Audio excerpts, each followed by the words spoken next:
اعوذ باللہ من الشیطان الرجیم بسم اللہ الرحمن الرحیم رب اشرح لی صدری ویسر لی امری واحلل عقدۃ من لسانی یفقہوا قولی۔ ریاض الصالحین دوسرا حصہ، مساجد کی طرف چل کر جانے کی فضیلت۔ احادیث نبوی صلی اللہ علیہ وسلم۔ حضرت ابو ہریرہ رضی اللہ تعالیٰ عنہ سے روایت ہے کہ رسول اللہ صلی اللہ علیہ وسلم نے فرمایا، جو شخص صبح یا شام کو مسجد کی طرف جاتا ہے تو اللہ تعالیٰ اس کے لیے جنت میں مہمانی تیار کرتے ہیں جب بھی صبح یا شام وہ جائے۔ بخاری اور مسلم۔ فائدہ: غدا دوپہر سے پہلے اور راہ دوپہر کے بعد چلنے کو کہتے ہیں، اور کبھی کبھی صبح یا شام سے ہٹ کر چلنے کے معنی بھی یہ استعمال ہوتے ہیں۔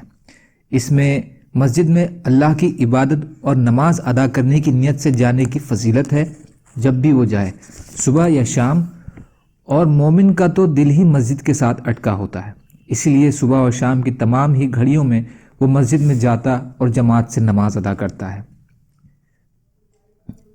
انہی راوی سے روایت ہے کہ رسول اللہ صلی اللہ علیہ وسلم نے فرمایا کہ جس شخص نے اپنے گھر میں اچھی طرح پاکی حاصل کی، یعنی وضو یا غسل کیا، پھر وہ اللہ کے گھروں میں سے کسی گھر یعنی مسجد میں گیا تاکہ وہ اللہ کے فرائض میں سے کوئی فریضہ عطا کرے، تو اس کے قدم اس طرح شمار ہوں گے کہ ایک قدم گناہ کو مٹائے گا اور دوسرا قدم درجہ بلند کرے گا۔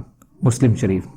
فائدہ: اس میں مسجد میں جا کر جماعت میں نماز ادا کرنے کی ترغیب بھی ہے اور اس کی فضیلت کا بیان بھی، کیونکہ ہر قدم سے ایک چھوٹا گناہ معاف اور ایک درجہ بلند ہوگا۔ اس میں اللہ کے فضل و کرم کی زیادتی کا بیان بھی ہے۔ حضرت ابی بن کعب رضی اللہ تعالیٰ عنہ سے روایت ہے کہ ایک انصاری آدمی تھے، میرے علم میں کوئی ایسا شخص نہیں جو اس سے زیادہ مسجد سے دور ہو، لیکن اس کا یہ حال تھا کہ کوئی نماز اس سے نہیں چوکتی، یعنی ہر نماز جماعت سے ادا کرتے۔ اس سے کہا گیا، اگر تو کوئی گدھا خرید لے تاکہ اندھیرے اور سخت گرمی میں اس پر سوار ہو کر آ جائے تو بہتر ہو۔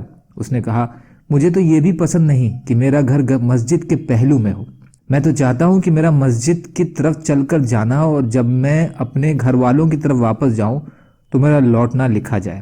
تو رسول اللہ صلی اللہ علیہ وسلم نے فرمایا، یقیناً اللہ نے تیرے لیے یہ سب جمع فرما دیا ہے۔ مسلم شریف۔ فائدہ: اس سے معلوم ہوا کہ گھر کا مسجد سے دور ہونا اس لحاظ سے بہتر ہے کہ آتے جاتے اس کے قدموں کے حساب سے اس کو زیادہ سے زیادہ نیکیاں ملیں گی اور اس کے گناہوں کی معافی ہوگی۔ اس میں صحیح نیت کی بھی فضیلت ہے، انسان اپنی صحیح نیت کی وجہ سے بھی بڑے درجات حاصل کر سکتا ہے۔ اللہ تعالیٰ کہنے سننے سے زیادہ عمل کی توفیق عطا فرمائے، اور مظلوم کشمیریوں، فلسطینیوں اور دیگر ممالک میں جہاں بھی مسلمان بھائی بہن پریشان حال ہیں، یا اللہ آپ ان کی مدد فرمائیے اور ہم کو بھی اپنی استعداد کے بقدر اپنا حق ادا کرنے والا بنائیے، آمین۔ سبحان اللہ و بحمدہ، سبحانک اللہم بحمدک، اشہد ان لا الہ الا انت، استغفرک و اتوب الیک۔ سبحان ربک رب العزت عما یصفون، وسلام علی المرسلین، والحمد للہ رب العالمین، برحمتک یا ارحم الراحمین۔ لا الہ الا اللہ، محمد رسول اللہ۔